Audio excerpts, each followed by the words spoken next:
السلام علیکم ورحمۃ اللہ وبرکاتہ۔ الحمدللہ رب العالمین والصلاة والسلام علی سید الانبیاء والمرسلین وعلی آلہ وصحبہ اجمعین ومن تبعہم بإحسان الی یوم الدین، اما بعد فاعوذ باللہ من الشیطان الرجیم، بسم اللہ الرحمن الرحیم۔ شہر رمضان الذی انزل فیہ القرآن ھدی من الہدی والفرقان۔ محترم حاضرین، معزز ناظرین، آج کی ہماری گفتگو کا جو موضوع ہے وہ ہے رمضان کا استقبال کیسے کریں۔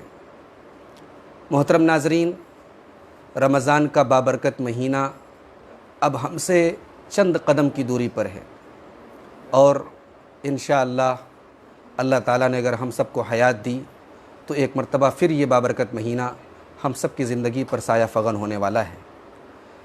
محترم ناظرین، دنیا کے بیشتر ممالک میں اس وقت کرونا وائرس کی وبا سے لاک ڈاؤن چل رہا ہے۔ لوگ اپنے اپنے گھروں میں ایک طریقے سے محصور ہیں، قید ہیں۔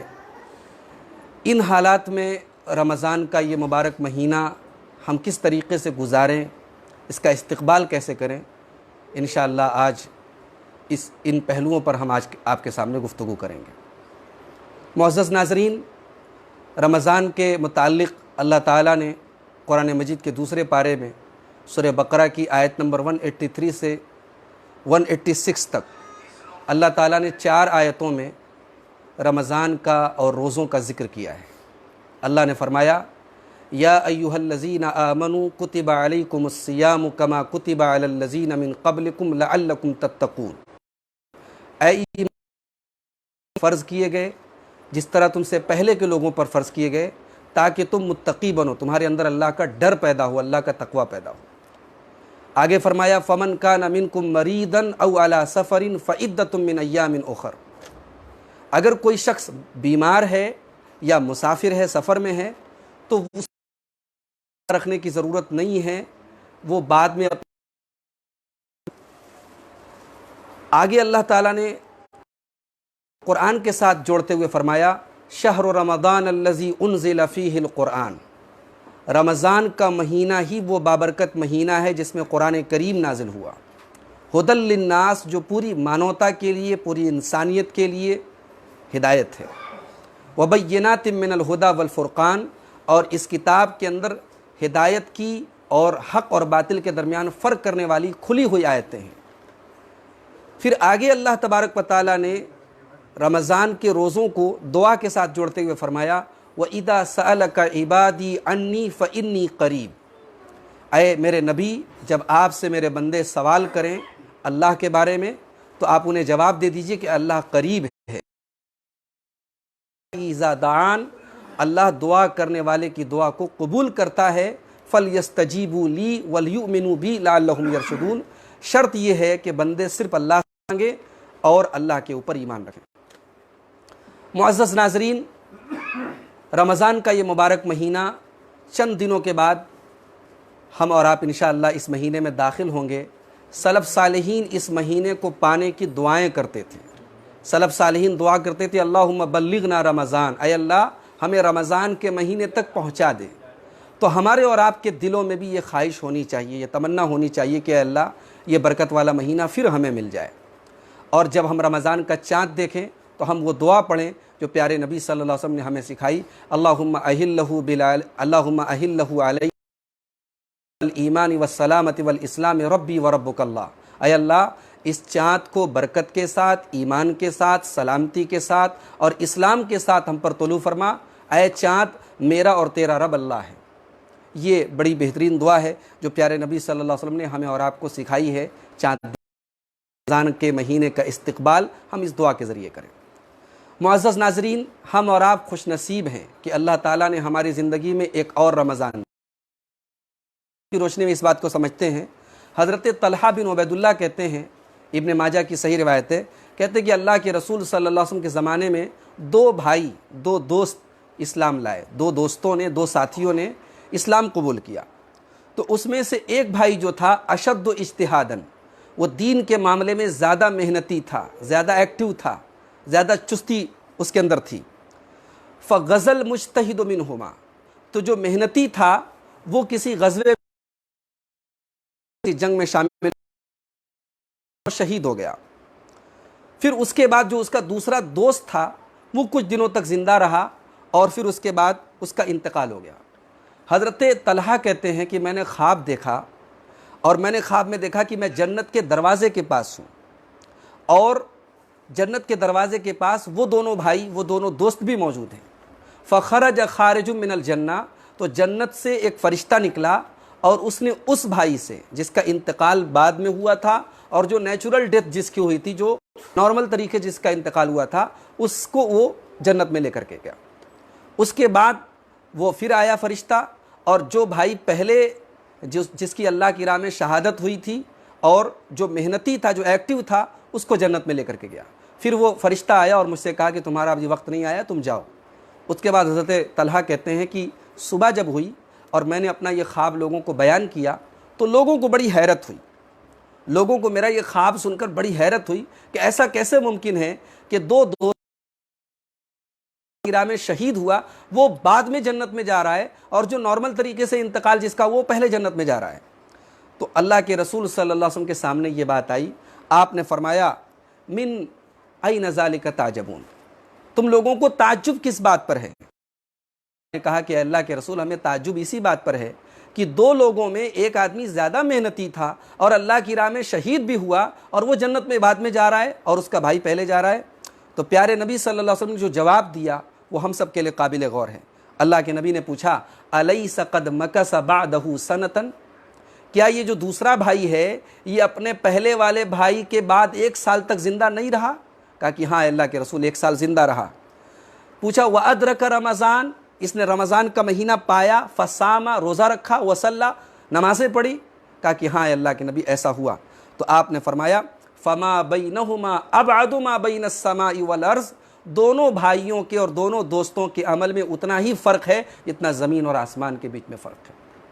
محترم ناظرین، ہم میں سے کتنے لوگ ہیں جو ہم سے ساتھ پچھلے رمضان میں تراویح پڑھتے تھے، افطار کرتے تھے، سحری کھاتے تھے، اور آج وہ ہمارے بیچ میں نہیں ہیں۔ یہ ہماری خوش نصیبی ہے، یہ ہماری سعادت ہے کہ اللہ تعالیٰ نے ایک اور رمضان ہمیں اور آپ کو دیا ہے اور ایک اور رمضان ہمیں ملنے جا رہا ہے۔ نیکیاں کریں، ایسے اعمال کریں کہ اللہ تعالیٰ ہم سے خوش ہو جائے، ہم سے راضی ہو جائے کرتے۔ معزز ناظرین، رمضان کا یہ مہینہ جو ہمیں ملنے والا ہے، اس مہینے کے آنے پر ہمارے چہرے پر خوشی ہونی چاہیے، ہمارے دلوں میں خوشی کے جذبات ہونی چاہیے۔ صحابہ خوش ہو جاتے تھے، پیارے نبی خوش ہو جاتے تھے اس مہینے کو پانے کے بعد۔ اللہ کے پیارے نبی صلی اللہ علیہ وسلم فرماتے، سنن نسائی کی روایت ہے، فرمایا اتاکم رمضان شہر مبارک، تمہارے پاس ایک ایسا مہینہ آیا جو مبارک ہے، جو برکت والا ہے۔ فرض اللہ عز وجل علیکم صیامہ، اور اس اللہ تعالیٰ نے تمہارے اوپر فرض کیے ہیں، اور اس مہینے میں آسمان کے دروازے کھول دیے جاتے ہیں، وَتُغْلَقُ فِيهِ أَبْوَابُ الْجَحِيمِ، اور جہنم کے دروازے بند کر دیے جاتے ہیں، وَتُغَلُّ فِيهِ مَرَدَةُ الشَّيَاطِينِ، اور سرکش شیطانوں کو اس مہینے کے اندر زنجیروں میں جگہ ہے۔ اور اس مہینے کے اندر ایک رات ہے لیلۃ فیہ خیر من الف شہر، جو 1000 مہینے سے جس کی عبادت بہتر ہے، جو 1000 مہینے سے افضل ہے۔ من حرم خیرہا فقد حرم، جو اس وہ تمام بھلائیوں سے محروم رہا۔ معزز ناظرین، اس حدیث پاک سے اندازہ لگائیے کہ پیارے نبی صلی اللہ علیہ وسلم کس طریقے سے اس مہینے کے فضائل صحابہ کے سامنے بیان کر رہے ہیں اور صحابہ کو ابھار رہے ہیں اس مہینے کی طاق راتوں میں جاگنے کے لیے، اور اس مہینے کی عظمت پیارے نبی صلی اللہ علیہ وسلم بیان کر رہے ہیں۔ معزز ناظرین، اس سال جو ہمیں رمضان ملنے والا ہے، ہمیں سے بیشتر لوگ لاک ڈاؤن میں یہ رمضان پا رہے ہیں۔ ہمیں اور آپ کو چاہیے کہ ہم رمضان کے تعلق سے جو مسائل ہیں، جو احکام ہیں، علماء سے سوال کریں، علماء سے پوچھیں تراویح کیسے پڑھی جائے۔ رمضان کے مہینے میں جو عبادات ایسی جن کے لیے ہم عموماً گھر سے باہر نکلا کرتے تھے، گھروں میں کیسے ہم ان کو کریں، یہ سارے سوالات ہمیں اہل علم سے کرنے چاہیے۔ اللہ تعالیٰ نے قرآن میں فرمایا فَاسْأَلُوا أَهْلَ الذِّكْرِ إِن كُنتُمْ لَا تَعْلَمُونَ، اہل علم سے پوچھو اگر تم نہیں جانتے۔ تراویح کا مسئلہ ہے، آپ جانتے ہیں مسجدیں بند ہیں، یا مسجدوں میں تراویح فی الحال پڑھنا بہت مشکل ہے، ممکن نہیں ہے۔ ملک کا قانون بھی یہی ہے، احتیاط بھی یہی کہہ رہی ہے۔ گھروں میں تراویح پڑھیں، حافظ اگر آسانی سے مل جائے تو پورا قرآن پڑھیں، اگر حافظ نہیں ہے تو لمبی لمبی اگر صورتیں آپ کو یاد ہیں تو لمبی لمبی صورتیں آپ خود پڑھ لیں، اگر آپ کو بہت زیادہ قرآن یاد نہیں ہے آپ قرآن دیکھ کر گھر والوں کو پڑھا سکتے ہیں۔ اس کی دلیل موجود ہے، صحیح بخاری کی روایت ہے، حضرت عائشہ کے غلام حضرت ذکوان رضی اللہ تعالیٰ عنہ مصحف دیکھ کر قرآن دیکھ کر تراویح پڑھاتے تھے، اور پیچھے اماں عائشہ رضی اللہ تعالیٰ عنہ قرآن تراویح ان کے پیچھے پڑھتی تھی۔ معزز ناظرین، رمضان تبدیلی کا مہینہ ہے، ہمارے شیڈیول چینج ہو جاتے ہیں، ہمارے سونے جاگنے کے ٹائم چینج ہو جاتے ہیں، ہمارے کھانے پینے کے اوقات چینج ہو جاتے ہیں۔ یہ چیزیں مت چینج کیجیے، اپنی شخصیت کو بھی چینج کیجیے، اپنے آپ کو بھی تبدیل کیجیے۔ بہت ساری بری عادتیں ہیں جن پر آپ سال کے 11 مہینے کنٹرول نہیں کر پاتے، اس پر کنٹرول اس مہینے میں کرنا سیکھیے۔ پان کے عادی ہیں، سگریٹ کے عادی ہیں، تمباکو کے عادی ہیں، چھوڑ دیجیے۔ زبان پر گالی اگر آپ کے رچ چکی ہے، بس چکی ہے، اس مہینے میں اپنی زبان کو ان آلودگیوں سے پاک کیجیے، اور ایسا پاک کیجیے کہ آنے والے 11 مہینوں میں بھی آپ کی زبان پاک ہو جائے۔ اپنے آپ کو بدلیے اور اللہ کی بارگاہ میں سچی توبہ کیجیے۔ اللہ نے فرمایا قرآن میں، یا ایھا الذین آمنوا توبوا الی اللہ توبۃ نصوحا، اے ایمان والو اللہ کی بارگاہ میں سچی توبہ کرو۔ معزز ناظرین، رمضان اخلاص کا مہینہ ہے۔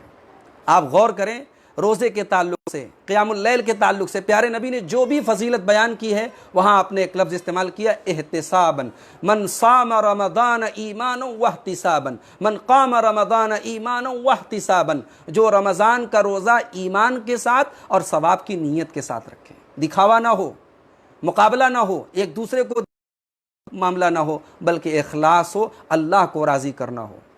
معزز ناظرین، رمضان کا مہینہ دلوں کی صفائی کا مہینہ ہے۔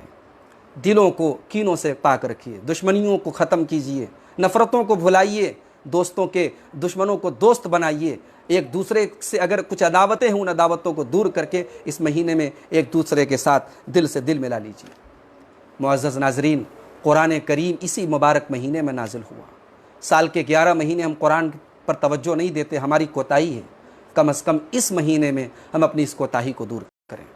ہم یہ حالات نہ پیدا کریں کہ پیارے نبی قیامت کے دن اللہ کی بارگاہ میں ہمارا شکوہ کریں، وقال الرسول یا رب ان قوم اتخذوا هذا القرآن مہجورا۔ قیامت کے دن رسول اللہ کی بارگاہ میں شکایت کریں گے کہ اللہ میری قوم نے قرآن کو چھوڑ دیا تھا۔ قرآن کریم کی تلاوت کا ایک معمول بنائے، جتنا آپ پڑھ سکتے ہوں، آدھا پارہ، 1 پارہ، 2 پارہ، جو آپ کی کیپیسٹی۔ لاک ڈاؤن کے حالات میں آپ کے پاس ٹائم ہی ٹائم رہے گا، آپ یہ بھی بہانہ نہیں کر سکتے ہمارے پاس بزنس بہت ہے، ورک کا بوجھ بہت ہے، کام کا بوجھ بہت ہے۔ آپ آزاد ہیں، آپ فری ہیں، آپ اپنے اوقات کو قرآن کے ساتھ جوڑیے۔ کوشش کیجئے کوئی مستند ترجمہ، کوئی مستند تفسیر بھی آپ کے گھر میں ہو، اس کو پڑھیے، قرآن کے معنی اور مطلب کو بھی سمجھنے کی کوشش کیجئے۔ یہ رب کا کلام ہے، یہ رب کی کتاب ہے، پوری انسانیت کے نام پیغام ہے۔ اللہ کی کتاب سے اپنے آپ کو قریب کیجئے۔ معزز ناظرین، رمضان جود و سخا کا مہینہ ہے، رمضان سخاوت کا مہینہ ہے۔ حضرت عبداللہ صلی اللہ علیہ وسلم رمضان میں سب سے زیادہ سخاوت کرتے تھے۔ کیوں کرتے تھے؟ کہتے ہیں یلقا میں آپ کی ملاقات حضرت جبرائیل سے ہوتی تھی، فیدار، اور حضرت جبرائیل آپ کو قرآن پڑھاتے تھے۔ معلوم یہ ہوا کہ قرآن پڑھنے کا اثر یہ ہوتا ہے انسان کی شخصیت پر کہ اس کے اندر جود و سخا، اللہ کی راہ میں خرچ کرنے کا جذبہ پیدا ہوتا ہے۔ لاک ڈاؤن ہے، آپ گھروں سے نہیں نکل سکتے، آپ پتہ کیجئے جن علاقوں میں مدد کی ضرورت ہو، آج آن لائن ٹرانزیکشنز ہوتے ہیں، آپ اپنے زکوٰۃ کے ذریعے، اپنے صدقات و عطیات کے ذریعے آن لائن بھی صدقہ اور خیرات کر سکتے ہیں۔ انشاءاللہ آپ کے اجر و ثواب میں کوئی کمی نہیں آئے گی، اور آپ گھر بیٹھے فرشتے کی وہ دعا اپنے حق میں اللہ کی راہ میں کوئی بندہ خرچ کرتا ہے، فرشتہ دعا کرتا ہے، اللہم اعط منفقا خلفا، اے اللہ کی راہ میں خرچ کرنے والے کو تو اور عطا فرما۔ رمضان میں ایک ہمیں اور آپ کو ملتی ہے روزے داروں کو افطار کرانے کی۔ اللہ کے نبی فرماتے ہیں من فطر صائما، جو کسی روزے دار کو روزہ افطار کرائے، کان لہ مثل اجرہ، تو اس کو اتنا ہی ثواب ملے گا جتنا اس روزے دار کو ملا تھا۔ غیر انہ لا ينقص من اجر الصائم شیئا، لیکن روزے دار کے اجر میں کوئی کمی نہیں کی جائے گی۔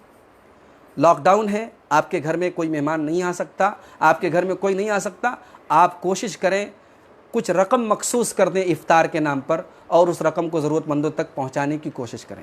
یہ بات یاد رکھیں، افطار میں آپ زکوٰۃ کی رقم نہیں دیں گے، علماء کا متفقہ فتویٰ ہے افطار روزے دار اگرچہ آپ غربا کو افطار کرائیں لیکن آپ زکوٰۃ کی رقم سے افطار نہیں کرائیں گے۔ ہاں اگر کچھ غربا ایسے ہیں جو ضرورت مند ہیں، آپ رمضان کی پوری کٹ بنا کے ان کے گھروں میں زکوٰۃ کی رقم سے بھجوا سکتے ہیں، لیکن افطار کے لیے اگر آپ نے مخصوص کوئی چیز بنوائی ہے یا افطار کے لیے آپ رقم بھیج رہے ہیں تو اس کا فنڈ الگ ہوگا، زکوٰۃ کی رقم سے آپ وہ کام نہیں کریں گے۔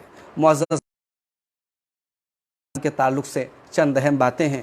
میں امید کرتا ہوں کہ آنے والا رمضان ہماری زندگی کا انشاءاللہ بیسٹ رمضان ہوگا۔ اگرچہ ہم پریشان ہیں، ہم اس بیماری کی وجہ سے ہمارے کاروبار بند ہیں، لیکن ہمیں اللہ کی ذات سے امید ہے کہ جب یہ برکت والا مہینہ آئے گا انشاءاللہ یہ مرض، یہ وبا انشاءاللہ ہم سے ختم ہو جائے گی۔ اللہم ارفع عنا ھذا البلاء، اے اللہ اس بلا کو ہم پر سے ہٹا لے، اس وبا سے ہم سب کی حفاظت فرما، اور جو بھی ہمارے بھائی اس بیماری کی وجہ سے ہوئے ہیں اے اللہ ان تمام اہل توحید کی تو مغفرت فرما۔ اے اللہ جو لوگ اس بیماری کے شکار ہیں ان کو تو جلد سے جلد شفائے کامل عاجل عطا فرما، اور اب تک جو لوگ اس بیماری سے بچے ہوئے ہیں اے اللہ تو ان کو عافیت کے ساتھ اس بیماری سے بچا کر کے رکھ، اور ہم سب کی حفاظت فرما، ہمارے مال و منال میں، ہمارے اہل و عیال میں برکت۔